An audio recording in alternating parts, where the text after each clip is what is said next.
और वहां पर मौके पर हमें कोई उपद्रव नहीं करना था, हमें तो खाली अधिकारी को बुला के बताना था कि श्रीमान इसको चेक करिए नियम कायदे से बन रही है क्या, और नियम कायदे से बन रही है तो बनवाइए और बिना नियम के तो रोक ही दीजिए। हम कह के चौराहे पर आ गए, उन्होंने उसके बाद इतनी गंदी गंदी अभद्र भाषा में गालियां देके ऐसे शब्द बोले जो मैं यहाँ मीडिया में कतई नहीं कह सकता, लेकिन उनका जो परवरिश है वो उस गालियों के माध्यम से पता चलती है। आप सनातनियों को परकोटे से निकालना चाहते हैं, आपने सनातनियों को यहाँ जानबूझकर परेशान किया है, इसलिए सनातनी बड़ी संख्या में इस परकोटे को छोड़ चुके हैं, गलियां की गलियां खाली हो चुकी है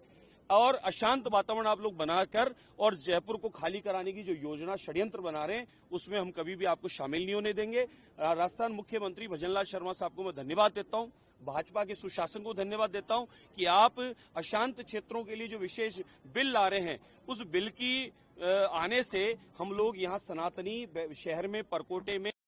सुरक्षित रह पाएंगे, न तो हमारे घर के बाहर जिंदा जानवर कट पाएगा, न हांडी चढ़ पाएगी, न दुर्गंध फैल पाएगी और न इस प्रकार से कोई उपद्रवी हमारी जमीनों को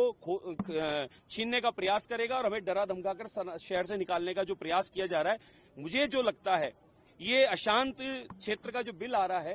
इस बिल का पेट का दर्द रफीक खान और अमीन कागजी को सता रहा है और जो डर है उनको कि सनातनी शहर में अब रह पाएंगे, जो शांति से प्रेम से रह पाएंगे सनातनी लोग, उस सनातनियों को जो निकालने का उनका षड्यंत्र वो फैल हो रहा है, इसलिए उन लोगों को ज्यादा पेट दर्द हो रहा है। नहीं तो चांदपोल हनुमान जी की दीवार के अड़ाके, गणेश जी महाराज की दीवार के अड़ाके और वहां गुपचुप में छुप के जो मीनार बनाने का जो प्रयास किया जा रहा है वो जानबूझकर शहर का माहौल खराब करने की चेष्टा है और इसके ज्यादा कुछ नहीं है। अमीन कागजी ने कहा है कि जिस तरीके से आप उनके क्षेत्र में जा रहे हैं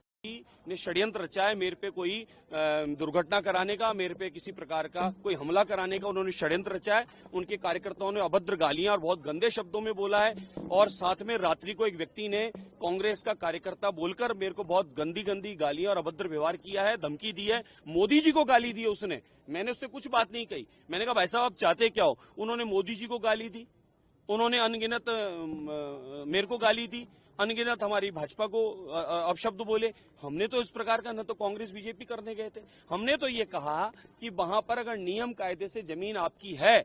तो आप बनाओ। सरकार की जमीन पर अचानक मीनारे बना रहे हो। मेरे तो यहाँ संकट मोचन हनुमान जी के पास में जेडीए की जमीन पे इसी प्रकार से आप लोगों ने कब्जा करके बड़ी सारी मीनार खड़ी कर दी जो जेडीए के नाम बोल रही है, जमीन कागज मेरे पास है। आप चारों तरफ यही काम करना चाह रहे हो, सरकारी जमीनों पर बस कब्जा करना है। ये तरीका ठीक नहीं है आपकी प्रार्थना का। आपको प्रार्थना करनी है, अपने देवता की आराधना करनी है, तो आप इस प्रकार से कब्जा करके ना करो। आपसे हाथ जोड़ के मेरी प्रार्थना है। शहर का माहौल आप खराब करना चाहते हैं, परकोटे में भय का वातावरण बनाना चाहते हैं, परकोटे से सनातनियों को निकालने के लिए जो षड्यंत्र आप रच रहे हैं उसे षड्यंत्र को हम सफल नहीं होने देंगे। अशांत बिल जो आ रहा है उसको आप रोकना चाहते हैं, उस बिल को पास होगा और उस बिल के नियम कायदे से आप इस प्रकार की घटनाएं दोबारा करने की स्थिति में भी नहीं होंगे।